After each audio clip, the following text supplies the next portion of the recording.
ਪਿੱਛੇ ਜੋ ਇਹ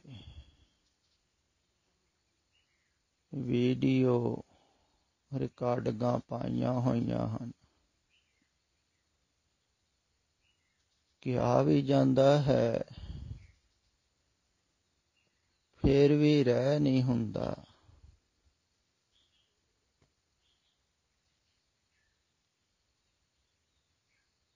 ਕਿ ਕਿਸੇ ਸਾਧੂ ਮਹਾਤਮਾ ਦੀ ਤੁਸੀਂ ਬੁਰਿਆਈ ਵੀ ਅਗਰ ਸੁਣਦੇ ਹੋ ਨਾ, ਤਾਂ ਉਹਨੂੰ ਵੀ ਅੱਗੇ ਸ਼ੇਅਰ ਕਰਦੇ ਹੋ। ਇਹ ਆਦਮੀ ਦੇ ਅੰਦਰ ਸਾਰਿਆਂ ਨੂੰ ਵੱਡੀ ਬੁਰਿਆਈ ਹੈ। ਅਜੋਕੇ ਸਮੇਂ 'ਚ ਜ਼ਿਆਦਾ ਹੈ, ਇਹ ਆਦਤ ਜ਼ਿਆਦਾ ਵੱਧ ਰਹੀ ਹੈ। ਇਹੋ ਹੀ ਨਿੰਦਾ ਹੈ।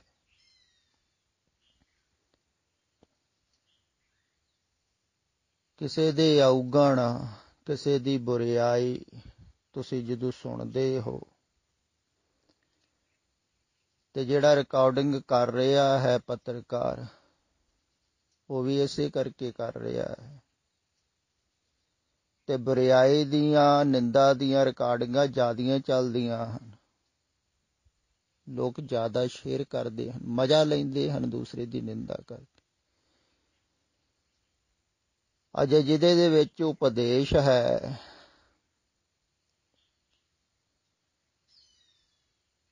ਉਹ ਅਜੇ ਰਿਕਾਰਡਿੰਗਾਂ ਘੱਟ ਸ਼ੇਅਰ ਕਰਦੇ ਹਨ। ਜਿਵੇਂ ਇੱਧਰ ਕੀਤੀਆਂ ਜਾ ਰਹੀਆਂ ਹਨ, ਲੋਕ ਕਿੰਨੀਆਂ ਕੁ ਸ਼ੇਅਰ ਕਰਦੇ, ਬਹੁਤ ਘੱਟ ਸੁਣਦੇ ਹਨ।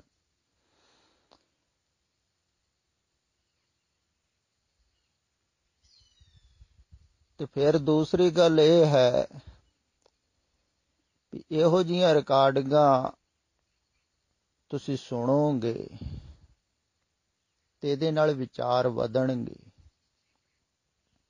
ਮਨ ਅਸ਼ਾਂਤ ਹੋਵੇਗਾ। ਤਦੇ ਕਿਹਾ ਨਾ, ਨਿੰਦਾ ਭਲੇ ਕਿਸੇ ਕੀ ਨਾਹੀਂ, ਮਨ ਮੁਖ ਮੁਗਧ ਕਰਾਨ, ਮੋਹ ਕਾਲੇ ਤਿਨ ਨਿੰਦਕਾਂ, ਨਰਕੇ ਘੋਰ ਭਵਨ। ਕਈ ਕਹਿੰਦੇ ਹਨ ਕਿ ਸੱਚੀ ਗੱਲ ਦੀ ਨਿੰਦਾ ਤੇ ਨਹੀਂ ਹੈ। ਨਿੰਦਾ ਤੇ ਹੈ ਕਿਸੇ ਦੀ ਝੂਠੀ ਗੱਲ ਕਰਕੇ ਉਹਨੂੰ ਭੰਡਣਾ। ਨਹੀਂ, ਨਿੰਦਾ ਦਾ ਅਰਥ ਸੱਚੀ ਜਾਂ ਝੂਠੀ ਗੱਲ ਨਾਲ ਨਹੀਂ ਹੈ। ਨਿੰਦਾ ਦਾ ਪ੍ਰਯੋਜਨ ਜਿਹੜਾ ਕਰ ਰਿਹਾ ਹੈ ਉਹਦੇ ਨਾਲ ਹੁੰਦਾ ਹੈ। ਜਿਹਦੀ ਕੀਤੀ ਜਾ ਰਹੀ ਹੈ ਉਹਦੇ ਨਾਲ ਸੰਬੰਧ ਨਹੀਂ ਹੁੰਦਾ ਬਹੁਤਾ, ਜਿਹੜਾ ਕਰ ਰਿਹਾ ਹੈ। ਅਗਰ ਤੁਸੀਂ ਕਿਸੇ ਦੀ ਗੱਲ ਕਰ ਰਹੇ ਹੋ ਉਹਨੂੰ ਨੀਵਾਂ ਦਿਖਾਉਣ ਵਾਸਤੇ, ਉਹਨੂੰ ਹੀਣ ਦਿਖਾਉਣ ਵਾਸਤੇ, ਤਾਂ ਉਹ ਹੀ ਨਿੰਦਾ ਹੈ। ਖਿਆਲ ਵਿੱਚ ਰੱਖਿਓ, ਕਿਉਂਕਿ ਉਹਦੇ ਵਿੱਚ ਤੁਹਾਨੂੰ ਰਸ ਮਿਲਦਾ ਹੈ। ਦੂਸਰਾ ਨੀਵਾਂ ਹੋਵੇਗਾ। ਇਹੋ ਹੀ ਕਾਰਨ ਆਂਢੀਆਂ ਗੁਆਂਢੀਆਂ ਦੀ ਆਦਮੀ ਨਿੰਦਾ ਕਰਦਾ ਰਹਿੰਦਾ ਹੈ ਵੀ ਉਹ ਸਾਰੇ ਮਾੜੇ ਹਨ ਤੇ ਮੈਂ ਚੰਗਾ, ਮੈਂ ਸ੍ਰੇਸ਼ਟ ਹਾਂ। ਜਿਹੜੀ ਵੀ ਪਰੰਪਰਾ ਦੇ ਵਿੱਚ ਆਦਮੀ ਰਹਿੰਦਾ ਹੈ, ਉਹਦੇ ਵਿੱਚ ਵੀ ਐਸਾ ਕਰਦਾ ਰਹਿੰਦਾ ਹੈ ਵੀ ਮੈਂ ਸ੍ਰੇਸ਼ਟ ਹਾਂ। ਤੇ ਨਿੰਦਾ ਦੇ ਵਿੱਚ ਬੜਾ ਰਸ ਮਿਲਦਾ ਹੈ। ਐਸਾ ਨਹੀਂ ਹੈ, ਹੁਣ ਗੱਲ ਤੇ ਪ੍ਰਭੂ ਦੇ ਪਿਆਰੇ ਵੀ ਕਰਦੇ ਹਨ। ਉਹ ਵੀ ਧਾਰਮਿਕ ਲੋਕਾਂ ਨੂੰ ਕਹਿੰਦੇ ਹਨ ਵੀ ਇਹ ਬਿਲਕੁਲ ਬੇਸਮਝ ਹਨ, ਬੇਸਮਝੀ ਦਾ ਕੰਮ ਕਰ ਰਹੇ ਆ। ਪਰ ਉਹਨਾਂ ਦਾ ਟੀਚਾ ਕਿਸੇ ਦੀ ਨਿੰਦਾ ਵੱਲ ਨਹੀਂ ਹੁੰਦਾ ਹੈ, ਕਿਸੇ ਨੂੰ ਨੀਵਾਂ ਦਿਖਾਉਣਾ ਹੈ। ਉਹਨਾਂ ਦਾ ਖਿਆਲ ਸੁਣਨ ਵਾਲਿਆਂ ਵੱਲ ਹੁੰਦਾ ਹੈ, ਵੀ ਸੁਣਨ ਵਾਲਿਆਂ ਨੂੰ ਉੱਧਰੋਂ ਹਟਾਉਣਾ ਹੈ ਜਿਹੜੇ ਬੇਵਕੂਫੀ ਦੇ ਕੰਮ ਚੱਲ ਰਹੇ ਹਨ। ਜਿਵੇਂ ਇਹ ਸਾਧੂ ਮਹਾਤਮਾ ਕਰ ਰਹੇ ਹਨ, ਜਿਨ੍ਹਾਂ ਦੀ ਤੁਸੀਂ ਰਿਕਾਰਡਿੰਗ ਪਾਈ, ਵੀ ਅਖੰਡ ਪਾਠ ਜਿਹੜਾ ਕਰਾਊਗਾ ਉਹਨੂੰ ਪੈਸੇ ਮਿਲਣਗੇ, ਉਲਟੇ ਪੈਸੇ ਉਹਨੂੰ ਦਿੱਤੇ ਜਾਣਗੇ। ਪਹਿਲਾਂ ਉਹਦੇ ਕੋਲ ਲੈ ਜਾਣਗੇ, ਫਿਰ ਦਿੱਤੇ ਜਾਣਗੇ। ਪਹਿਲਾਂ ਲੈਣੇ ਹੀ ਕਿਉਂ ਹਨ? ਉੱਦਾਂ ਹੀ ਕਰੀ ਜਾਓ ਸਾਰਿਆਂ ਦੇ ਅਖੰਡ ਪਾਠ ਤੇ ਪੈਸੇ ਦੇਈ ਜਾਓ। ਇਹ ਵੀ ਪੁੱਠੀ ਜਿਹੀ ਗੱਲ ਹੈ ਨਾ। ਪਹਿਲਾਂ ਅਗਲੇ ਕੋਲ ਪੈਸੇ ਲੈਣੇ ਪਾਠ ਕਰਾਉਣ ਵਾਸਤੇ, ਫਿਰ ਉਹਨੂੰ ਦੇਣੇ। ਏਦਾਂ ਕਿਉਂ ਕਰਦੇ? ਲਓ ਹੀ ਨਾ, ਹਰ ਇੱਕ ਦਾ ਪਾਠ ਕਰੀ ਜਾਓ, ਆਪੇ ਹੀ ਉੱਥੇ ਬੈਠੇ, ਪੁੱਛਣ ਦੀ ਵੀ ਨਹੀਂ ਲੋੜ ਹੈ। ਤੇ ਜਿਹਦਾ ਕਰ ਦਿੱਤਾ ਉਹਨੂੰ ਜਾ ਕੇ ਪੈਸੇ ਦੇ ਦਿਓ। ਤੇ ਇਹੋ ਜਿਹੇ ਬੇਸਮਝੀ ਦੇ ਕੰਮ ਧਾਰਮਿਕ ਜਗਤ ਦੇ ਵਿੱਚ ਬਹੁਤ ਚੱਲਦੇ ਆ, ਬਹੁਤ ਵੱਡੇ ਪੱਧਰ ਤੇ ਚੱਲ ਰਹੇ ਆ। ਬਹੁਤਿਆਂ ਦਾ ਪਤਾ ਲੱਗ ਜਾਂਦਾ ਹੈ ਤੁਹਾਨੂੰ, ਬਹੁਤਿਆਂ ਦਾ ਪਤਾ ਨਹੀਂ ਲੱਗਦਾ। ਬਸ ਫਰਕ ਇੰਨਾ ਕੀ ਹੈ, ਪਰ ਪਾਖੰਡ ਧਾਰਮਿਕ ਜਗਤ ਦੇ ਵਿੱਚ ਬਹੁਤ ਜ਼ਿਆਦਾ ਹੈ।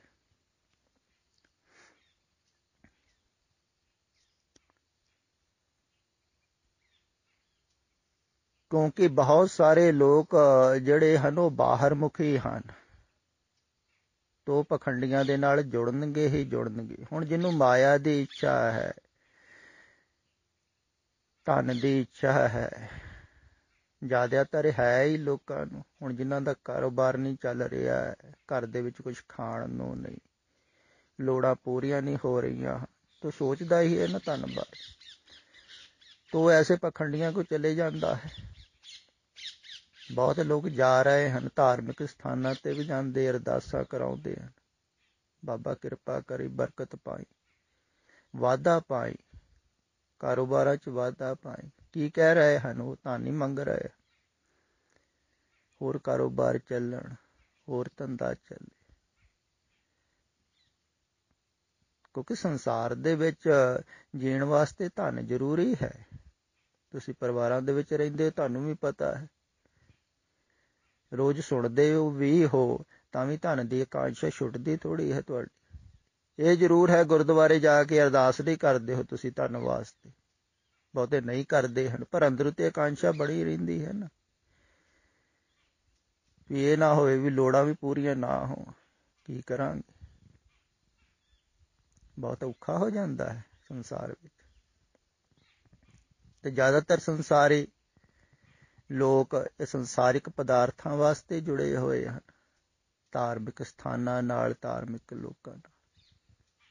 ਤੇ ਵੈਸੇ ਹੀ ਉਹਨਾਂ ਨੂੰ ਲੋਕ ਮਿਲ ਜਾਂਦੇ ਹਨ, ਕਿਉਂਕਿ ਹਰ ਇੱਕ ਦੀ ਇੱਛਾ ਰੱਬ ਪੂਰੀ ਕਰਦਾ ਹੀ ਹੈ ਨਾ।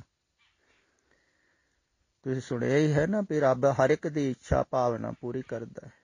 ਹੁਣ ਕਈਆਂ ਨੂੰ ਵੈਸੇ ਸਾਧੂ ਹੀ ਚਾਹੀਦੇ ਹਨ, ਉਹਨਾਂ ਦੀ ਸੰਸਾਰਿਕ ਇੱਛਾ ਪੂਰੀ ਕਰਨ ਵਾਲੇ, ਉਹਨਾਂ ਨੂੰ ਵੈਸੇ ਮਿਲ ਜਾਂਦੇ।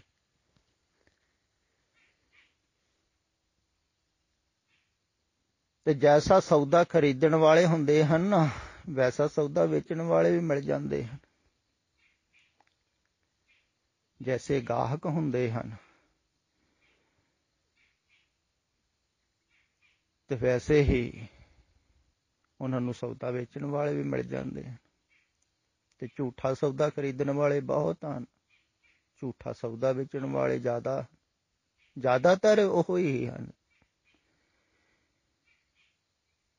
ਸੱਚਾ ਸੌਦਾ ਖਰੀਦਣ ਵਾਲੇ ਵੀ ਘੱਟ ਹਨ, ਤੇ ਸੱਚੇ ਸੌਦੇ ਦੀ ਗੱਲ ਵੀ ਕਰਨ ਵਾਲੇ ਘੱਟ ਹਨ, ਕਿਉਂਕਿ ਸੱਚਾ ਸੌਦਾ ਹੋਊਗਾ ਕਿਸੇ ਕੋ ਤਾਂ ਹੀ ਕੋਈ ਗੱਲ ਕਰੂਗਾ ਨਾ।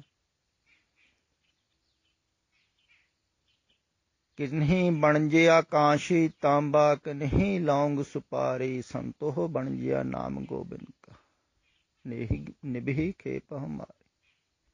ਹੁਣ ਉਹ ਸੱਚਾ ਸੌਦਾ ਖਰੀਦਣ ਵਾਲੇ, ਵੇਚਣ ਵਾਲੇ, ਖਰੀਦਦਾਰ ਹੀ ਘੱਟ ਹਨ,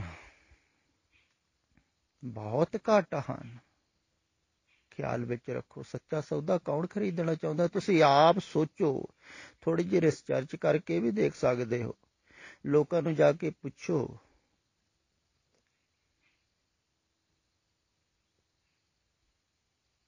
ਵੀ ਤੁਸੀਂ ਆਹ ਜੋ ਸੰਸਾਰ ਦੇਖ ਰਹੇ ਹੋ ਛੱਡਣਾ ਚਾਹੁੰਦੇ ਹੋ?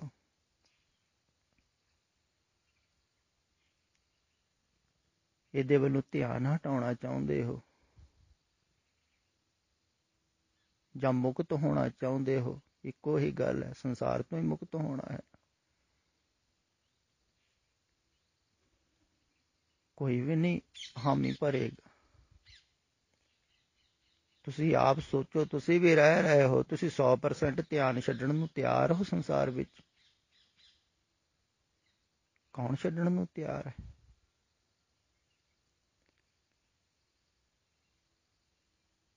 ਤੇ ਜਿਹੜਾ ਉਧਰੋਂ ਧਿਆਨ ਛੱਡਣ ਨੂੰ ਤਿਆਰ ਨਹੀਂ ਹੈ, ਧਿਆਨ ਹਟਾਉਣ ਨੂੰ ਤਿਆਰ ਨਹੀਂ, ਤੇ ਦੂਸਰੇ ਪਾਸੇ ਧਿਆਨ ਲੱਗੇਗਾ ਕਿਵੇਂ? ਸੱਚਾ ਸੌਦਾ ਮਿਲੇਗਾ ਕਿਵੇਂ? ਤੁਸੀਂ ਐਵੇਂ ਸਮਝ ਲਵੋ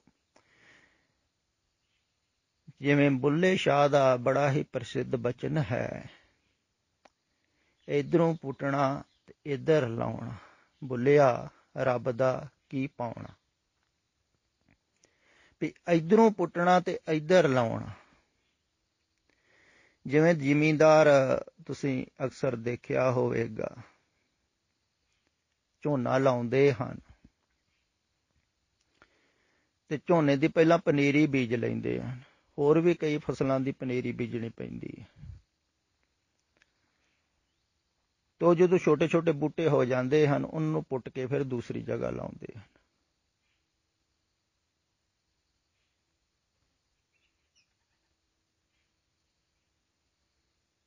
ਉਹਨੂੰ ਕਹਿੰਦੇ ਹਨ ਪਨੀਰੀ।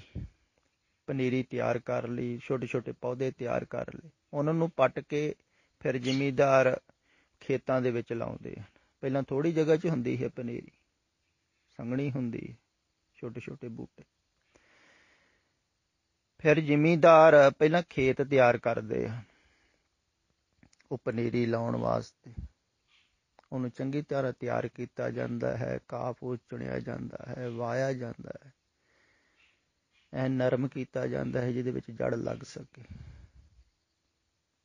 ਤੇ ਉਹਨੂੰ ਤਿਆਰ ਕੀਤਾ ਜਾਂਦਾ ਹੈ। ਹੁਣ ਖੇਤ ਹੀ ਤਿਆਰ ਕਰੀ ਜਾਵੇ ਕੋਈ ਕਿਸਾਨ, ਪਨੀਰੀ ਫਿਰ ਉਹ ਦੂਸਰੇ ਪਾਸੋਂ ਪੱਟੇ ਨਾ ਤੇ ਉਧਰ ਲੱਗੇਗੀ ਕਿਵੇਂ? ਪਹਿਲਾਂ ਪੱਟਣੀ ਪਵੇਗੀ, ਫਿਰ ਖੇਤ ਦੇ ਵਿੱਚ ਲੱਗੇਗੀ। ਏਦਾਂ ਹੀ ਹੋਵੇਗਾ ਨਾ। ਪਰ ਧਾਰਮਿਕ ਲੋਕ ਤੁਹਾਨੂੰ ਉਲਟੀ ਗੱਲ ਦੱਸਦੇ ਹਨ, ਕਹਿੰਦੇ ਪਹਿਲਾਂ ਧਿਆਨ ਲੱਗੂਗਾ ਅੰਦਰ ਤੇ ਫਿਰ ਪੱਟ ਹੋਊਗਾ। ਉਹ ਫਿਰ ਪੱਟ ਕਿਵੇਂ ਹੋਊਗਾ? ਪੱਟਣਾ ਪਹਿਲਾਂ ਪਊਗਾ ਧਿਆਨ ਸੰਸਾਰ ਵੱਲੋਂ। ਇਹੋ ਮੈਂ ਕਹਿ ਰਿਹਾ ਨਾ, ਸੰਸਾਰ ਵੱਲੋਂ ਧਿਆਨ ਪਹਿਲਾਂ ਹਟਾਉਣਾ ਪਊਗਾ। ਹਟਾਉਣ ਵਾਸਤੇ ਕੋਈ ਤਿਆਰ ਨਹੀਂ, ਪੱਟਣ ਵਾਸਤੇ ਕੋਈ ਤਿਆਰ ਨਹੀਂ। ਖੇਤ ਤਿਆਰ ਕਰੀ ਜਾਂਦੇ ਹਨ ਧਾਰਮਿਕ ਲੋਕ, ਖੇਤ ਤਿਆਰ ਕਰਨ ਵਾਸਤੇ ਬਹੁਤ ਕੁਛ ਕਰ ਰਹੇ ਹਨ। ਖੇਤ ਤਿਆਰ ਕਰਨ ਦਾ ਭਾਵ ਵੀ ਧਾਰਮਿਕ ਤਿਆਰੀ, ਪਰਮਾਤਮਾ ਨੂੰ ਖੋਜਣ ਦੀ ਤਿਆਰੀ, ਪਰਮਾਤਮਾ ਨੂੰ ਪਾਉਣ ਦੀ ਤਿਆਰੀ ਕਹਿ ਲਈਏ। ਤੋ ਤਿਆਰ ਤੇ ਬਹੁਤ ਹੋ ਰਹੇ ਹਨ, ਪਰ ਤਿਆਰੀ ਹੋ ਰਹੀ ਹੈ ਨਾ। ਹੁਣ ਜਦੋਂ ਤਿਆਰੀ ਹੋ ਗਈ, ਬਿਲਕੁਲ ਧਾਰਮਿਕ ਆਦਮੀ ਤਿਆਰ ਹੋ ਗਿਆ ਵੀ ਹੁਣ ਮੈਂ ਪਰਮਾਤਮਾ ਨੂੰ ਹੀ ਪਰਮਾਉਣਾ ਹੈ, ਪਰਮਾਤਮਾ ਨੂੰ ਹੀ ਖੋਜਣਾ। ਇਹ ਜੀਵਨ ਤੁਮਾਰੇ ਲੇਖੇ, ਇਹ ਜਨਮ ਤੁਮਾਰੇ ਲੇਖੇ, ਇਹ ਲੇਖੇ 'ਚ ਲਾ ਦੇਣਾ। ਹੁਣ ਕੁਛ ਨਹੀਂ ਕਰਨਾ ਹੈ, ਸਿਰਫ ਇੱਕੋ ਹੀ ਟੀਚਾ ਹੈ, ਪਰਮਾਤਮਾ ਦੀ ਖੋਜ। ਉਹ ਤਿਆਰ ਹੋ ਗਿਆ। ਜਿਹਦਾ ਟੀਚਾ ਪਰਮਾਤਮਾ ਦੀ ਖੋਜ ਰਹਿ ਗਿਆ, ਹੋਰ ਕੋਈ ਵੀ ਖੋਜ ਸੰਸਾਰ ਦੀ ਨਹੀਂ ਰਹਿ ਗਈ। ਨਹੀਂ ਰਹਿ ਗਈ ਚਾਹਤ ਵੀ ਦੇਖ ਲਿਆ ਬਥੇਰਾ, ਭਟਕ ਲਿਆ ਬਥੇਰਾ, ਕੁਝ ਨਹੀਂ ਮਿਲਦਾ। ਤੇ ਵੱਡੇ ਵੱਡੇ ਸਿਕੰਦਰਾ ਵਰਗੇ ਹਾਰ ਗਏ। ਉਹਨਾਂ ਨੇ ਵੀ ਕਿਹਾ ਵੀ ਮੈਂ ਖਾਲੀ ਹੱਥ ਜਾ ਰਿਹਾ, ਦੁਖੀ ਹੋ ਕੇ, ਕੁਛ ਨਹੀਂ ਮਿਲਦਾ, ਤੇ ਮੂੰਹ ਫੇਰ ਲਿਆ, ਸੰਸਾਰ ਵੱਲ ਪਿੱਠ ਕਰ ਲਈ। ਹੁਣ ਪਰਮਾਤਮਾ ਵੱਲ ਮੁੱਖ ਕਰ ਲਿਆ, ਜਾਂ ਗੁਰੂ ਵੱਲ ਮੁੱਖ ਕਰ ਲਿਆ। ਗੁਰੂ ਮੁੱਖ ਹੋ ਗਿਆ। ਹੁਣ ਗੁਰੂ ਵੱਲ ਮੁੱਖ ਕਰ ਲਿਆ ਜਿੰਨੇ, ਉਹ ਤਿਆਰ ਹੋ ਗਏ। ਸੰਸਾਰ ਵੱਲ ਪਿੱਠ ਹੋਊਗੀ ਤਾਂ ਗੁਰੂ ਵੱਲ ਮੁੱਖ ਹੋਏਗਾ, ਇਹ ਗੱਲ ਖਿਆਲ ਵਿੱਚ ਰੱਖੀ। ਤੇ ਗੁਰੂ ਵੱਲ ਮੁੱਖ ਹੋ ਗਿਆ, ਪਰਮਾਤਮਾ ਦੀ ਖੋਜ ਸ਼ੁਰੂ ਹੋ ਗਈ। ਹੁਣ ਕੀ ਕਰਨਾ ਪਵੇਗਾ ਵੀ ਇਹ ਬਾਹਰੋਂ ਪੱਟ ਕੇ ਅੰਦਰ ਲਾਉਣਾ ਹੈ। ਪਨੀਰੀ ਪੱਟ ਕੇ ਤੇ ਜਿਹੜਾ ਖੇਤ ਤਿਆਰ ਕੀਤਾ ਹੋਇਆ ਹੈ ਨਾ, ਉਹਦੇ ਵਿੱਚ ਲਾਉਣੀ। ਇਹ ਕੰਮ ਬਹੁਤ ਔਖਾ ਹੈ, ਬਹੁਤ ਕਠਿਨ ਹੈ। ਕੌਣ ਕਰਨਾ ਚਾਹੁੰਦਾ ਹੈ? ਤੁਸੀਂ ਢੰਡੋਰਾ ਪਿੱਟ ਕੇ ਦੇਖੋ ਸੰਸਾਰ ਵਿੱਚ, ਪੱਟਣ ਨੂੰ ਕੋਈ ਤਿਆਰ ਨਹੀਂ ਹੈ ਬਾਹਰੋਂ ਧਿਆਨ, ਛੱਡਣ ਨੂੰ ਕੋਈ ਤਿਆਰ ਨਹੀਂ ਹੈ ਬਾਹਰੋਂ ਧਿਆਨ, ਹਟਾਉਣ ਨੂੰ ਤਿਆਰ ਨਹੀਂ। ਸੰਸਾਰ ਬੜਾ ਮਨਮੋਹਕ ਹੈ, ਇੰਨਾ ਸਖਾਲਾ ਥੋੜ੍ਹੀ ਹੈ ਛੱਡਣਾ, ਨਹੀਂ ਤੇ ਹਜ਼ਾਰਾਂ ਹੀ ਲੋਕ ਛੱਡ ਦਿੰਦੇ ਨਾ। ਕੋਟਨ ਮੇ ਨਾਨਕ ਕੋ ਨਾਰਾਇਣ ਜਹ ਚੀਤ, ਉਦੋਂ ਕਿਹਾ ਸੀ ਜਦੋਂ ਆਬਾਦੀ ਬਹੁਤ ਘੱਟ ਸੀ, ਵੀ ਕਰੋੜਾਂ 'ਚ ਕੋਈ ਇੱਕ ਹੈ। ਹੁਣ ਤੇ ਅਰਬਾਂ 'ਚੋਂ ਕਹਿ ਸਕਦੇ ਹਾਂ ਆਬਾਦੀ ਬਹੁਤ ਹੋਊਗੀ। ਇੱਕ ਹੈ। ਕਿਉਂ ਹੈ? ਕਿਉਂਕਿ ਇਹ ਸੰਸਾਰ ਬੜਾ ਹੀ ਮਨਮੋਹਕ ਹੈ। ਮਾਇਆ ਮਮਤਾ ਮੋਹਣੀ, ਇਹ ਮੋਹਣੀ ਹੈ। ਐਡੀ ਸਿਖਾਲੀ ਥੋੜ੍ਹੀ ਹੈ ਛੱਡਣੀ। ਲੋਕ ਆ ਗਰੁੱਪ ਛੱਡ ਭੱਜਦੇ ਹਨ। ਤੁਸੀਂ ਵੀ ਹੈਰਾਨ ਹੁੰਦੇ ਹੋਵੋਗੇ, ਬਹੁਤੇ ਸਰੋਤੇ ਹੋ ਵੀ ਜਾਂਦੇ ਹਨ ਹੈਰਾਨ, ਵੀ ਐਡੀਆਂ ਸੋਹਣੀਆਂ ਗੱਲਾਂ, ਇੰਨੀਆਂ ਪਿਆਰੀ ਸਿੱਖਿਆ ਉਪਦੇਸ਼, ਵੀ ਲੋਕ ਸੁਣ ਕਿਉਂ ਨਹੀਂ ਰਹੇ ਹਨ? ਸੁਣਦੇ ਇਸੇ ਕਰਕੇ ਹੀ ਨਹੀਂ ਹਨ ਨਾ। ਸੁਣਨਾ ਔਖਾ ਹੈ। ਸੁਣਨ ਕਰਕੇ ਹੀ ਸੰਸਾਰ ਦੇ ਵਿੱਚ ਪ੍ਰੋਬਲਮਾਂ ਖੜੀਆਂ ਹੁੰਦੀਆਂ ਹਨ, ਕਿਉਂਕਿ ਸੁਣਨ ਦਾ ਅਸਰ ਹੁੰਦਾ ਹੈ। ਸੰਸਾਰ ਵੱਲੋਂ ਧਿਆਨ ਹਟਦਾ ਹੈ, ਉਹਨਾਂ ਦਾ ਪਰਿਵਾਰ ਵੱਲੋਂ, ਬੱਚਿਆਂ ਵੱਲੋਂ, ਕਾਰੋਬਾਰ ਡਾਊਨ ਹੋ ਜਾਂਦੇ ਹਨ ਕਈਆਂ ਦੇ, ਤੇ ਡਰਦੇ ਹਨ, ਭੈਭੀਤ ਹੁੰਦੇ ਹਨ ਵੀ ਸੰਸਾਰ ਵੱਲੋਂ ਜੇ ਹਟ ਗਿਆ ਸਾਰਾ ਧਿਆਨ, ਸੰਸਾਰ ਨੇ ਦੁਤਕਾਰ ਦਿੱਤਾ, ਕਿੱਧਰ ਜਾਊਂਗਾ, ਕੀ ਹੋਊਗਾ? ਤੁਸੀਂ ਸੋਚੋ, ਥੋੜ੍ਹਾ ਜਿਹਾ ਖਿਆਲ ਕਰੋ ਵੀ ਤੁਹਾਨੂੰ ਸਾਰੇ ਹੀ ਦੁਤਕਾਰ ਦੇਣ, ਤੁਹਾਡੀ ਸਥਿਤੀ ਕੈਸੀ ਹੋਵੇ? ਛੱਡਣਾ ਚਾਹੁੰਦੇ ਹੋ ਸੰਸਾਰ? ਗੱਲਾਂ ਹੀ ਕਰਨੀਆਂ ਸਿਖਾਲੀਆਂ ਹਨ ਨਾ। ਗੱਲਾਂ ਨੂੰ ਕੀ ਹੈ, ਸਾਰੇ ਕਰ ਦਿੰਦੇ ਹਨ। ਰੱਬ ਨੂੰ ਪਾਉਣ ਦੀਆਂ ਗੱਲਾਂ ਤੇ ਬਹੁਤ ਹੁੰਦੀਆਂ ਹਨ। ਸਾਧੂ ਮਹਾਤਮਾ ਵੀ ਬਹੁਤ ਬਣ ਜਾਂਦੇ ਹਨ, ਪਰ ਉਹਨਾਂ ਕੋਲ ਵੀ ਸੰਸਾਰ ਥੋੜ੍ਹੀ ਛੁੱਟਦਾ ਹੈ। ਉਹਨਾਂ ਦਾ ਵੀ ਧਿਆਨ ਲੱਗਾ ਹੋਇਆ, ਉਹਨਾਂ ਦਾ ਡੇਰਿਆਂ 'ਚ ਲੱਗਾ ਹੈ, ਧਾਰਮਿਕ ਸਥਾਨਾਂ ਦੇ ਵਿੱਚ ਲੱਗਾ ਹੈ। ਉਹਨਾਂ ਨੂੰ ਕਹੋ ਵੀ ਤੁਸੀਂ ਧਿਆਨ ਹਟਾ ਲਓ ਇੱਧਰੋਂ, ਉਹ ਕਹਿੰਦੇ ਡੇਰਾ ਕਿਵੇਂ ਚੱਲੂਗਾ ਜੇ ਧਿਆਨ ਹਟਾ ਲਿਆ? ਐਡਾ ਵੱਡਾ ਆਡੰਬਰ ਹੈ, ਕਾਰੋਬਾਰ ਹੈ, ਜਿਵੇਂ ਇਹ ਸਾਧੂ ਮਹਾਤਮਾ ਚਲਾ ਰਿਹਾ ਹੈ। ਫਿਰ ਲੜੀਆਂ ਕਿਵੇਂ ਚੱਲਣਗੀਆਂ ਪਾਠਾਂ ਦੀਆਂ? ਫਿਰ ਕਿਵੇਂ ਇਹ ਧਾਰਮਿਕ ਸਥਾਨ ਚੱਲੂਗਾ? ਧਾਰਮਿਕ ਸਥਾਨ ਨਹੀਂ ਚੱਲੂਗਾ ਤੇ ਫਿਰ ਤੇ ਬਹੁਤ ਅਵੱਗਿਆ ਹੋ ਜਾਵੇਗੀ। ਧਾਰਮਿਕ ਸਥਾਨ ਵੀ ਚੱਲਣਾ ਚਾਹੀਦਾ ਹੈ। ਐਸਾ ਲੋਕ ਵੀ ਸੋਚਦੇ ਹਨ ਵੀ ਜਿਹਦੇ ਧਾਰਮਿਕ ਸਥਾਨ ਤੇ ਜ਼ਿਆਦਾ ਲੋਕ ਆਉਂਦੇ ਹੋਣ, ਜ਼ਿਆਦਾ ਜਨਸੰਖਿਆ ਆਉਂਦੀ ਹੋਵੇ, ਉਹਦੀ ਬੱਲੇ ਬੱਲੇ ਹੁੰਦੀ ਵੀ ਦੇਖੋ ਇਹ ਹੈ ਧਾਰਮਿਕ ਸਥਾਨ, ਕਿੰਨੀ ਦੁਨੀਆ ਜਾਂਦੀ। ਸੰਸਾਰੀ ਲੋਕ ਹਨ ਨਾ, ਜਿੱਥੇ ਜ਼ਿਆਦਾ ਜਾ ਰਹੇ ਹੋਣ ਤੇ ਸੋਚਦੇ ਹਨ ਵੀ ਇੱਥੇ ਕੋਈ ਉਪਲਬਧੀ ਹੋਈ ਹੋਣੀ ਤਾਂ ਹੀ ਜਾ ਰਹੇ। ਕਿੰਨੇ ਜੁੜੇ ਲੋਕ ਦੇਖੋ, ਕਈ ਬਾਬਿਆਂ ਨਾਲ ਹਜ਼ਾਰਾਂ ਕਾਨੂੰ ਕਰੋੜਾਂ ਹੀ ਜੁੜੇ ਹੋਏ ਹਨ, ਪਰ ਉਹ ਵੀ ਦੁਨਿਆਵੀ ਲੋਕ ਹਨ। ਦੁਨਿਆਵੀ ਲੋਕ ਦਰਅਸਲ ਦੁਨਿਆਵੀ ਲੋਕਾਂ ਨੂੰ ਜੋੜ ਸਕਦੇ ਹਨ। ਹਜ਼ਾਰਾਂ ਦੀ ਗਿਣਤੀ 'ਚ ਉਹਦੇ ਕੋਲ ਹੀ ਜੁੜ ਸਕਦੇ ਹਨ ਜਿਹੜਾ ਬਾਹਰ ਸੰਸਾਰ ਦੇ ਵਿੱਚ ਕੁਛ ਦੇ ਰਿਹਾ ਹੈ। ਇਹ ਗੱਲ ਖਿਆਲ ਵਿੱਚ ਰੱਖਣੀ ਹੈ। ਕਬੀਰ ਜੀ ਵਰਗਿਆਂ ਕੋ ਕੌਣ ਆਉਂਦਾ ਸੀ ਉੱਥੇ? ਤੁਸੀਂ ਸੋਚ ਸਕਦੇ ਹੋ। ਜਿਹੇ ਮਾਰਗ ਪੰਡਤ ਚੱਲੇ ਪਾਛੇ ਪਰੀ ਵਹੀਰ, ਪੰਡਤਾਂ ਦੇ ਪਿੱਛੇ ਵਹੀਰਾਂ ਹੀ ਤੁਰੀਆਂ ਫਿਰਦੀਆਂ, ਕਿਉਂਕਿ ਪੰਡਤ ਸੰਸਾਰਿਕ ਪਦਾਰਥ ਦੇ ਰਹੇ ਸਨ। ਸੰਸਾਰ ਵਿੱਚ ਦੇਣ ਵਾਸਤੇ ਕਮ ਸੇ ਕਮ ਉਹ ਕਹਿ ਤੇ ਰਹੇ ਸਨ ਮਿਲੂਗਾ ਤੁਹਾਨੂੰ, ਹਵਨ ਕਰਾਓ, ਜਗ ਕਰਾਓ, ਪਾਠ ਕਰਾਓ, ਪੂਜਾ ਕਰਾਓ। ਪਰ ਕਬੀਰ ਜੀ ਕੀ ਕਹਿ ਰਹੇ ਸਨ ਵੀ ਆਓ ਛੱਡੋ ਸੰਸਾਰ, ਤੁਹਾਨੂੰ ਮੈਂ ਲੈ ਕੇ ਚੱਲਾਂ ਇੱਕ ਵਾਸਤਵਿਕ ਸਿਖਰ ਵੱਲ, ਇੱਕ ਔਕਟ ਘਾਟੀ ਰਾਮ ਕੀ ਤਹਿ ਚੜ੍ਹ ਰਹੇ ਹੋ ਕਬੀਰ, ਜਿਹੜੀ ਚੜੀ ਨਹੀਂ ਜਾਣ ਵਾਲੀ ਘਾਟੀ, ਆ ਜਾਓ ਉਹਦੇ ਤੇ ਚੜਾਵਾਂ ਮੈਂ ਤੁਹਾਨੂੰ, ਜਿਹੜੀ ਕੋਈ ਕੋਈ ਚੜ੍ਹਦਾ ਹੈ। ਉੱਤੇ ਹੁਣ ਕੌਣ ਚੜੇ? ਜਿਹੜਾ ਕੋਈ ਕੋਈ ਚੜ੍ਹਦਾ ਹੈ ਉਹ ਘਾਟੀ ਤੇ, ਉਸ ਪਹਾੜ।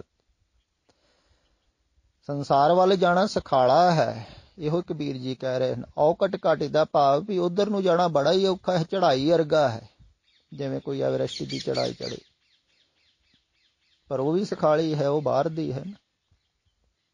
ਇਹ ਚੜ੍ਹਾਈ ਬੜੀ ਕਠਿਨ ਹੈ। ਸੰਸਾਰ ਵੱਲ ਜਾਣਾ ਸਖਾਲਾ ਹੈ।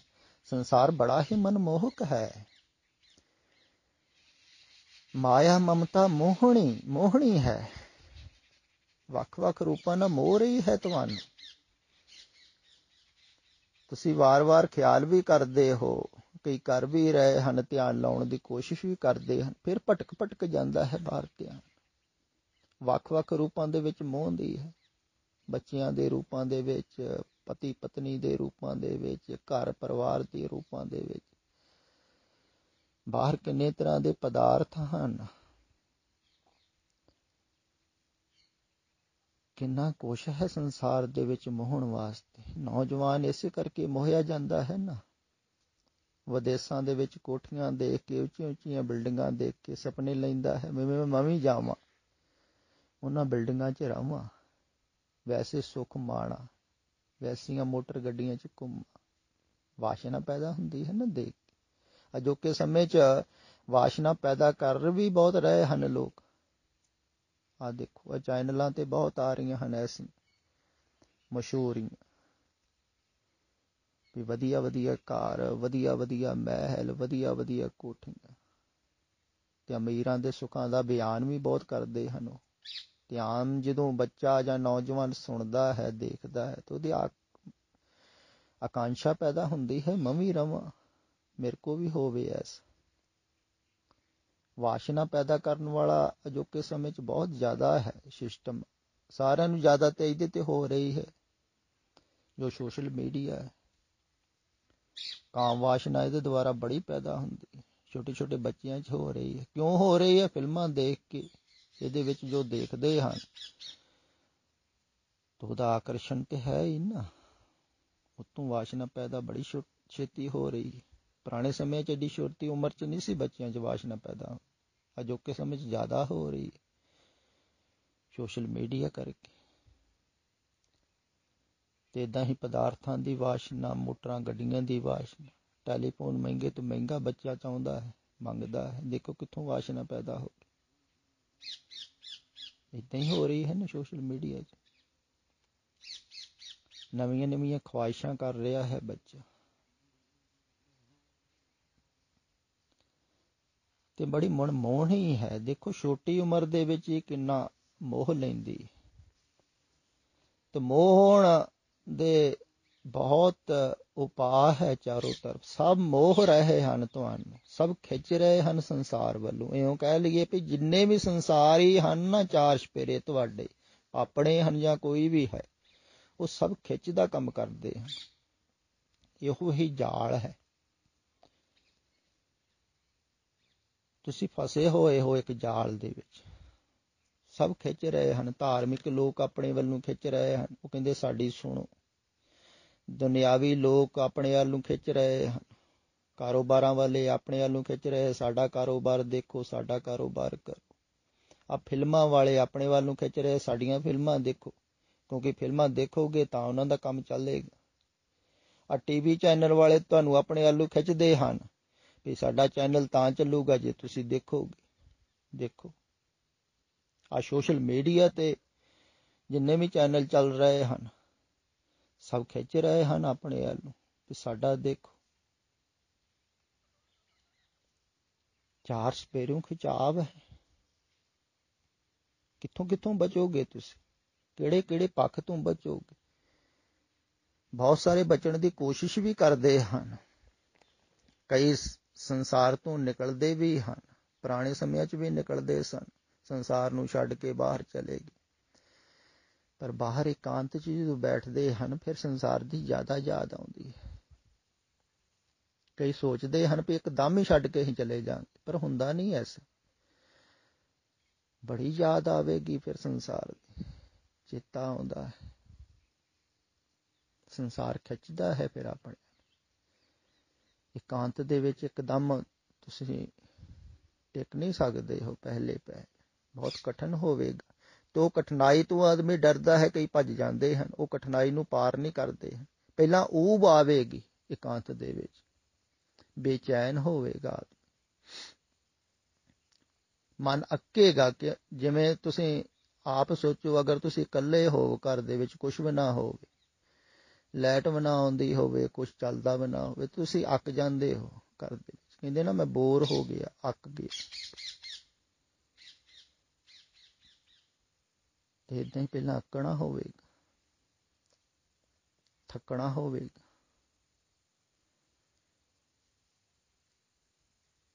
ਤੇ ਇੱਕਦਮ ਤੇ ਆਦਮੀ ਦਾ ਧਿਆਨ ਅੰਦਰ ਨਹੀਂ ਨਾ ਲੱਗਦਾ ਹੈ। ਬਾਹਰੋਂ ਹਟਾਉਣਾ ਤੇ ਹਟਦਾ ਨਹੀਂ। ਤੇ ਬਹੁਤ ਲੋਕ ਜਿਹੜੇ ਹਨ ਵਾਪਸ ਸੰਸਾਰ ਵੱਲ ਮੁੜ ਜਾਂਦੇ ਹਨ। ਫਿਰ ਇਕਾਂਤ ਦੇ ਵਿੱਚ ਬੈਠ ਕੇ ਮਨ ਕਲਪਨਾ ਸ਼ੁਰੂ ਕਰ ਦਿੰਦਾ ਹੈ, ਕਹਿੰਦਾ ਲੈ ਵਿਹਲਾ ਬੈਠਾ ਬੈਠਾ ਐਵੇਂ ਜੀਵਨ ਖਰਾਬ ਕਰਦਾ, ਕੀ ਫਾਇਦਾ। ਮਨ ਹੀ ਸਮਝਾਉਣ ਲੱਗ ਜਾਂਦਾ ਮਨ ਨੂੰ ਵੀ ਸੰਸਾਰ ਦੇ ਵਿੱਚ ਜਾ, ਸੰਸਾਰ ਦੇ ਕਿਸੇ ਕੰਮ ਆ, ਕਿਸੇ ਦੀ ਸੇਵਾ ਹੀ ਕਰ, ਕਿਸੇ ਦੀ ਹੈਲਪ ਕਰ, ਕੋਈ ਹੌਸਪੀਟਲ ਬਣਾ ਦੇ, ਕੋਈ ਸਕੂਲ ਚਲਾ ਦੇ, ਕੋਈ ਭਲੇ ਦੇ ਕੰਮ ਕਰ, ਇੱਥੇ ਬੈਠਾ ਬੈਠਾ ਜੀਵਨ ਖਰਾਬ ਕਰਦਾ। ਮਨ ਹੀ ਸਲਾਹਾਂ ਦਿੰਦਾ। ਫਿਰ ਮਨ ਇਹੋ ਜਿਹੀਆਂ ਸਲਾਹਾਂ ਦੇ ਕੇ ਤੁਹਾਨੂੰ ਤੋਰ ਦਿੰਦਾ ਸੰਸਾਰ ਵੱਲ, ਮਨ ਹੀ ਭਟਕਾਉਂਦਾ ਹੈ। ਇਸੇ ਕਰਕੇ ਗੁਰੂ ਦੀ ਲੋੜ ਪੈਂਦੀ ਹੈ ਨਾ। ਬਹੁਤੇ ਰਿਸ਼ੀ ਮੁਨੀ ਮੁੜ ਆਏ ਸੀ ਨਾ ਸੰਸਾਰ ਵੱਲ, ਇਸੇ ਕਾਰਨ ਹੀ ਗੁਰੂ ਦੀ ਲੋੜ ਪੈਂਦੀ ਹੈ। ਮਨ ਵਾਰ-ਵਾਰ ਭਟਕਾਵੇਗਾ ਤੇ ਗੁਰੂ ਤੁਹਾਨੂੰ ਰੋਕ ਲਵੇਗਾ ਅਗਰ ਹੋਵੇਗਾ ਵੀ ਨਾ ਭਟਕੇ, ਸਭ ਮਨ ਦੀ ਚਲਾਕੀ ਹੈ। ਤੂੰ ਸੰਸਾਰ ਵਿੱਚ ਜਾਏਗਾ, ਸੇਵਾ ਦੇ ਬਹਾਨੇ ਹੀ ਉਲਝ ਜਾਏਗਾ। ਤੇ ਬਹੁਤੇ ਉਲਝੇ ਹੋਏ ਹਨ, ਬਹੁਤੇ ਨਿਕਲੇ ਸਨ ਘਰ ਤੋਂ, ਸੰਸਾਰ ਤੋਂ, ਪਰ ਉਲਝ ਗਏ ਹਨ ਸੰਸਾਰ ਦੇ ਵਿੱਚ, ਸੇਵਾ ਦੇ ਕੰਮਾਂ 'ਚ। ਉਹ ਉੱਦਾਂ ਸੋਚ ਰਹੇ ਹਨ ਸੇਵਾ ਦੇ ਅਸੀਂ ਕੰਮ ਕਰ ਰਹੇ ਹਾਂ, ਭਲੇ ਕਰ ਰਹੇ ਹਾਂ, ਪਰ ਮਾਨਸਿਕ ਤਲ ਤੇ ਉਲਝੇ ਹੋਏ ਹਨ। ਵਡਿਆਈ, ਪ੍ਰਸ਼ੰਸਾ ਦੇ ਕਰਕੇ ਹੀ ਉਹ ਸਾਰਾ ਕੰਮ ਕਰ ਰਹੇ ਹਨ।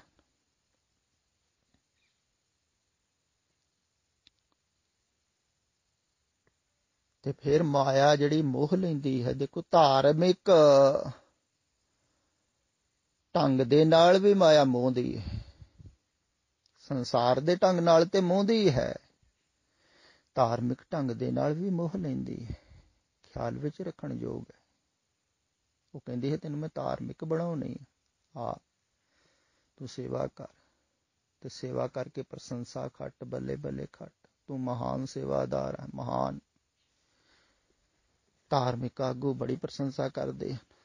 ਦੇਖੋ ਕਿੰਨੇ ਗੁਰਦੁਆਰੇ ਬਣਾਤੇ, ਕਿੰਨੇ ਸਕੂਲ ਬਣਾਤੇ, ਕਿੰਨੇ ਕਾਲਜ ਬਣਾਤੇ, ਕੀ ਕੁਛ ਚੱਲ ਰਿਹਾ ਹੈ। ਦੇਖੋ ਇਹ ਮਹਾਨ ਪੁਰਖ, ਭਾਵੇਂ ਲੋਕਾਂ ਦੀ ਮਾਇਆ ਹੈ ਪਰ ਮਹਾਨ ਤੇ ਉਹ ਬਣ ਹੀ ਜਾਂਦਾ ਹੈ ਨਾ ਵਿਚਾਲੇ। ਤੇ ਫਿਰ ਫਸ ਗਏ ਮਹਾਨਤਾ ਦੇ ਵਿੱਚ। ਉਹਦਾ ਹੰਕਾਰ ਜਿਹੜਾ ਹੈ ਨਾ ਉਹ ਸ਼ੁੱਧ ਹੈ।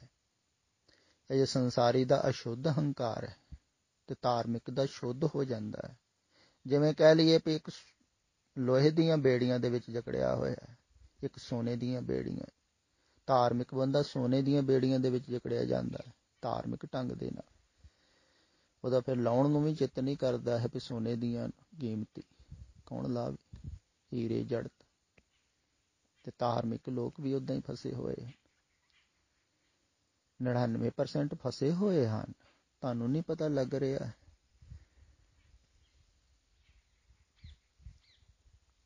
ਤੇ ਤੁਹਾਨੂੰ ਉਹਨਾਂ ਚਿਰ ਪਤਾ ਵੀ ਨਹੀਂ ਲੱਗ ਸਕਦਾ ਹੈ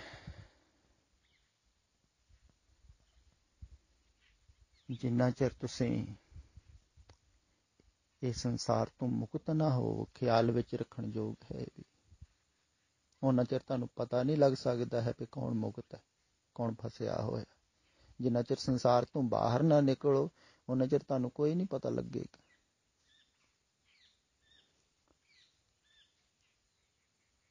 ਭਾਵੇਂ ਬਹੁਤ ਸੁੰਦਰ ਕਈ ਹੁਣ ਕਥਾ ਵੀ ਕਰਦੇ ਹਨ, ਬਹੁਤ ਵਧੀਆ ਕਥਾ ਕਰਦੇ ਹਨ, ਵਿਚਾਰ ਕਰਦੇ ਹਨ, ਉਪਦੇਸ਼ ਕਰਦੇ ਹਨ, ਸਮਝਾਉਂਦੇ ਹਨ, ਪਰ ਹੁੰਦੇ ਹਨ ਉਹ ਬਾਹਰ ਮੁਖੀ ਸੰਸਾਰੀ। ਧਿਆਨ ਉਹਨਾਂ ਦਾ ਭਟਕ ਰਿਹਾ ਹੈ ਬਾਹਰ। ਪਰ ਤੁਹਾਨੂੰ ਨਹੀਂ ਪਤਾ ਲੱਗੇ, ਤੁਸੀਂ ਸੋਚੋਗੇ ਵੀ ਇਹ ਵੀ ਪਹੁੰਚਿਆ ਹੀ ਹੋਣਾ। ਦੇਖੋ ਕਿੱਡੀਆਂ ਵਧੀਆ ਗੱਲਾਂ ਕਰਦੇ।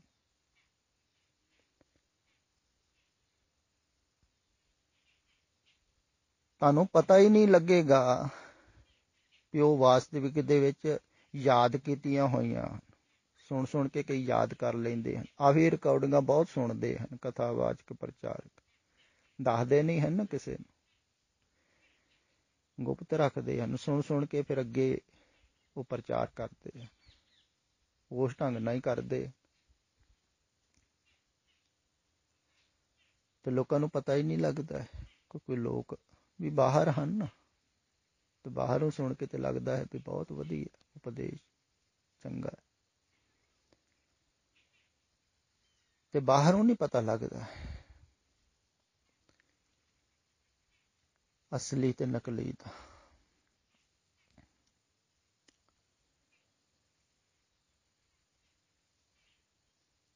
ਤੇ ਵਾਸਤਵਿਕ ਅਗਰ ਤੁਹਾਡੀ ਖੋਜ ਹੋਵੇਗੀ, ਕਈ ਵਾਰ ਮੈਂ ਕਹਿਣਾ ਵੀ ਹੁੰਦਾ ਹੈ, ਅਗਰ ਤੁਹਾਡੀ ਸੱਚੀ ਖੋਜ ਹੈ, ਤੁਸੀਂ ਵਾਸਤਵਿਕ ਦੇ ਵਿੱਚ ਸੱਚੇ ਖੋਜੀ ਹੋ,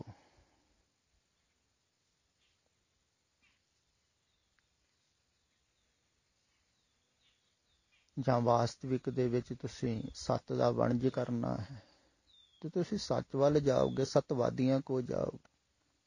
ਤੁਹਾਨੂੰ ਹੌਲੀ ਹੌਲੀ ਪਤਾ ਲੱਗ ਜਾਵੇਗਾ ਵੀ ਇੱਥੇ ਜਿੰਨੇ ਵੀ ਵਣਜ ਕਰਨ ਵਾਲੇ ਵਪਾਰੀ ਹਨ, ਸਭ ਝੂਠ ਦਾ ਹੀ ਸੌਦਾ ਕਰ ਰਹੇ ਹਨ, ਤੇ ਝੂਠੇ ਹੀ ਵਪਾਰੀ ਹਨ, ਤੇ ਝੂਠੇ ਹੀ ਅੱਗੇ ਸੌਦਾ ਖਰੀਦਣ ਵਾਲੇ ਹਨ। ਝੂਠ ਦਾ ਹੀ ਸੌਦਾ ਹੋ ਰਿਹਾ ਹੈ, ਕਿਉਂਕਿ ਸੰਸਾਰ ਝੂਠ ਹੈ, ਜਗ ਰਚਨਾ ਸਭ ਝੂਠ ਹੈ, ਜਾਣ ਲਿਓ ਰੇ ਮੀਤ।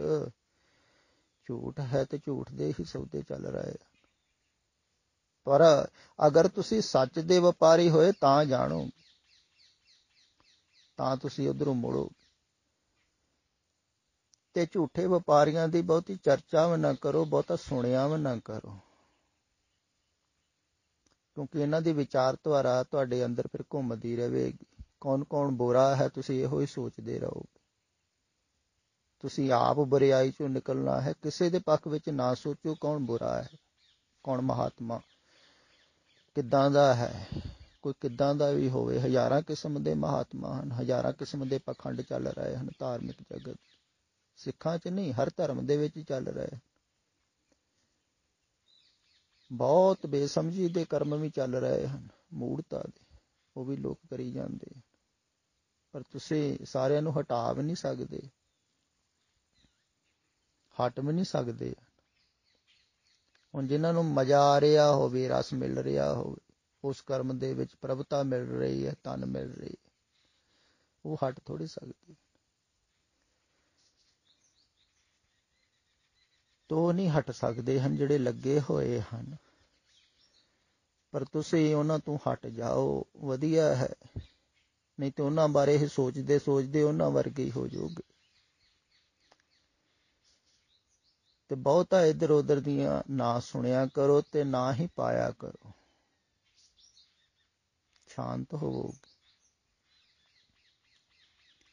ਜਿੰਨਾ ਜ਼ਿਆਦਾ ਤੁਸੀਂ ਇੱਧਰ ਉੱਧਰ ਦੀਆਂ ਘਟਨਾਵਾਂ ਸੁਣਦੇ ਹੋ, ਬੁਰੀਆਂ ਖਬਰਾਂ ਵੀ ਸੁਣਦੇ ਹੋ, ਫਿਰ ਬੁਰੇ ਹੀ ਵਿਚਾਰ ਤੁਹਾਡੇ ਅੰਦਰ ਘੁੰਮਦੇ ਰਹਿੰਦੇ। ਬੁਰੇ ਲੋਕਾਂ ਦੀਆਂ ਗੱਲਾਂ ਸੁਣਦੇ ਹੋ, ਕਰਦੇ ਹੋ, ਤੇ ਉਹ ਬੁਰਿਆਈ ਦੇ ਵਿਚਾਰ ਘੁੰਮਦੇ ਰਹਿੰਦੇ। ਤੁਹਾਡਾ ਮਨ ਸ਼ਾਂਤ ਨਹੀਂ ਹੋਵੇਗਾ। ਕਈ ਰਾਜਨੀਤੀ ਦੀਆਂ ਗੱਲਾਂ ਹੀ ਕਰਦੇ ਰਹਿਣਗੇ, ਤਾਂ ਉਹਨਾਂ ਦੇ ਅੰਦਰ ਰਾਜਨੀਤੀ ਦੇ ਵਿਚਾਰ ਚੱਲਦੇ ਰਹਿੰਦੇ। ਤੇ ਰਾਜਨੀਤੀ ਲੋਕਾਂ ਦੇ ਨਾਲ ਹੀ ਜੁੜੇ ਰਹੋਗੇ, ਜਿਹਦੇ ਵਿਚਾਰ ਚੱਲਦੇ ਹਨ ਉਹਨਾਂ ਨਾਲ ਜੁੜੇ ਰਹੋਗੇ। ਤੇ ਸਾਰੇ ਪਾਸੇ ਤੋਂ ਧਿਆਨ ਨੂੰ ਤੇ ਪੱਟਣਾ ਹੈ ਨਾ, ਤੇ ਪੱਟ ਕੇ ਦੂਸਰੇ ਪਾਸੇ ਲਾਉਣਾ। ਧਾਰਮਿਕ ਲੋਕ ਵੀ ਪੱਟਣ ਨੂੰ ਤਿਆਰ ਨਹੀਂ ਹਨ। ਉਹ ਧਾਰਮਿਕ ਢੰਗ ਦੇ ਨਾਲ ਧਿਆਨ ਲਾਉਂਦੇ ਹਨ। ਕਿਸੇ ਨੇ ਧਰਮ ਤੇ ਲਾਇਆ, ਕਿਸੇ ਨੇ ਇਤਿਹਾਸ ਤੇ ਲਾਇਆ, ਕਿਸੇ ਨੇ ਕਿਸੇ ਸਥਾਨ ਤੇ ਲਾਇਆ ਧਿਆਨ। ਦੇਖੋ, ਕੋਈ ਆ ਪਾਠ ਹੀ ਕਰਾਈ ਜਾਂਦਾ ਹੈ, ਉਹਦਾ ਧਿਆਨ ਉੱਧਰ ਲੱਗਾ ਹੋਇਆ। ਕੋਈ ਸੇਵਾ ਕਰਾਈ ਜਾਂਦਾ ਹੈ, ਮਾਣ ਵਡਿਆਈ ਮਿਲੀ ਜਾਂਦੀ ਹੈ, ਉਹਦਾ ਧਿਆਨ ਉੱਧਰ ਲੱਗਾ ਹੈ ਵੀ ਲੋਕ ਖੁਸ਼ ਹਨ, ਬੱਲੇ ਬੱਲੇ ਲੋਕਾਂ ਨੂੰ ਖੁਸ਼ ਕਰਨਾ। ਤੇ ਧਿਆਨ ਬਾਹਰ ਲੱਗਾ ਹੋਇਆ ਹੈ, ਤੇ ਬਾਹਰੋਂ ਪੱਟਣਾ ਹੈ। ਤੇ ਪੱਟਣ ਨੂੰ ਕੋਈ ਨਹੀਂ ਕਹਿੰਦਾ। ਇਹ ਕੰਮ ਕਠਿਨ ਹੈ, ਕਰਨਾ ਵੀ ਕਠਿਨ ਹੈ। ਕੌਣ ਸੰਸਾਰ ਚੋਂ ਧਿਆਨ ਪੱਟਣਾ ਚਾਹੁੰਦਾ ਹੈ? ਤੁਸੀਂ ਸੋਚੋ। ਤੁਸੀਂ ਆਪ ਪੱਟਣਾ ਚਾਹੁੰਦੇ ਹੋ ਪੂਰਾ ਦਾ ਪੂਰਾ। ਇਮਾਨਦਾਰੀ ਨਾਲ ਸੋਚੀ। ਬਹੁਤ ਕਠਿਨ ਹੈ ਸੰਸਾਰ ਦੇ ਵਿੱਚੋਂ ਧਿਆਨ ਪੱਟਣਾ। ਮਰਨਾ ਹੈ ਇੱਕ ਕਿਸਮ ਦਾ ਸੰਸਾਰ ਵੱਲ। ਸੰਸਾਰ ਵੱਲੋਂ ਮਰਨਾ ਹੈ, ਪਰਮਾਤਮਾ ਵੱਲ ਜੀਣਾ ਹੈ। ਝੂਠ ਵੱਲੋਂ ਮਰਨਾ ਹੈ ਤੇ ਸੱਚ ਵੱਲ ਜੀਣਾ। ਜਦੋਂ ਝੂਠ ਵੱਲੋਂ ਮਰ ਜਾਂਦੇ ਹੋ ਨਾ, ਫਿਰ ਸੱਚ ਵੱਲ ਜੀਂਦੇ।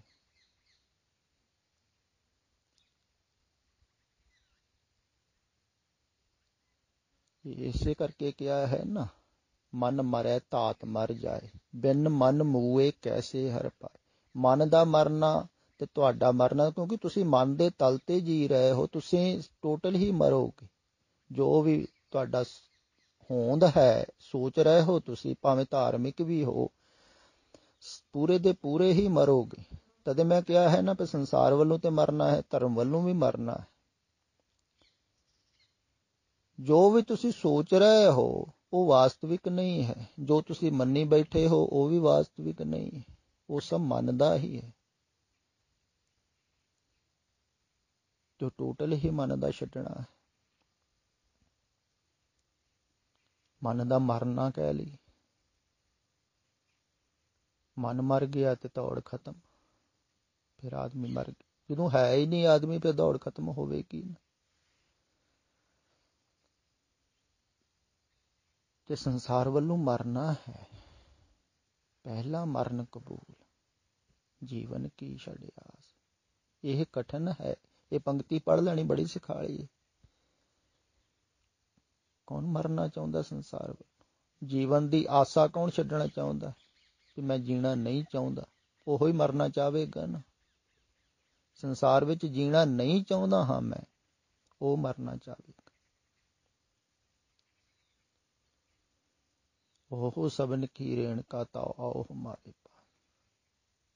ਫਿਰ ਕਹਿੰਦੇ ਆਓ, ਪਹਿਲਾਂ ਜੀਵਨ ਦੀ ਇੱਛਾ ਛੱਡੋ, ਸੰਸਾਰ ਵੱਲੋਂ ਮਰਨਾ ਕਬੂਲ ਕਰੋ ਤੇ ਵਿਨਮਰਤਾ ਦੇ ਵਿੱਚ ਆਓ ਸਾਡੇ ਕੋਲ। ਤੂੜੀ ਹੋ ਕੇ ਆਓ ਸਾਰਿਆਂ, ਭਾਵ ਕਿ ਵਿਨਮਰ ਹੋ ਕੇ ਆਓ। ਫਿਰ ਤੁਹਾਨੂੰ ਉਹ ਮਿਲੇਗਾ ਜੋ ਵਾਸਤਵਿਕ ਦੇ ਵਿੱਚ ਹੈ, ਸੱਤ। ਝੂਠ ਨੂੰ ਛੱਡਣ ਦੀ ਤਿਆਰੀ ਹੈ ਪਹਿਲਾਂ, ਫਿਰ ਸੱਚ ਮਿਲੇਗਾ ਨਾ। ਇਹੋ ਕਿਹਾ ਹੈ ਨਾ, ਝੂਠ ਵੱਲੋਂ ਮਰਨਾ ਹੈ, ਝੂਠ ਨੂੰ ਛੱਡਣਾ ਹੈ, ਤਿਆਗਣਾ ਕਹਿ ਲਈ। ਤੇ ਕਠਨ ਹੈ ਇਹ, ਤੇ ਬਹੁਤ ਕੋਈ ਵਡਭਾਗੀ ਪਰਮਾਤਮਾ ਦੀ ਅਪਾਰ ਕਿਰਪਾ ਹੈ ਜਿਹਦੇ ਤੇ ਉਹ ਇਸ ਮਾਰਗ ਤੇ ਚੱਲਦਾ ਹੈ। ਧੰਨ ਧੰਨ ਧੰਨ ਜਨ ਆਇਆ, ਆਹ ਜਿਸ ਪ੍ਰਸਾਦ ਸਭ ਜਗਤ ਰਾਇਆ। ਧੰਨ ਹਨ ਐਸੇ ਗੁਰਮੁਖ ਪਿਆਰੇ ਜਿਹੜੇ ਇਸ ਮਾਰਗ ਤੇ ਚੱਲ ਪੈਣ। ਤੇ ਚੱਲਣਗੇ ਉਹ ਜਿਹੜੇ ਬਾਹਰੋਂ ਧਿਆਨ ਹਟਾਉਣ ਨੂੰ ਤਿਆਰ ਹੋਣਗੇ। ਬਾਹਰੋਂ ਅੰਦਰ ਨੂੰ ਚੱਲਣਾ ਹੈ, ਬਾਹਰੋਂ ਪੱਟਣਾ ਹੈ, ਅੰਦਰ ਲਾਉਣਾ ਹੈ। ਇਹ ਗੱਲ ਖਿਆਲ ਵਿੱਚ ਰੱਖਣ।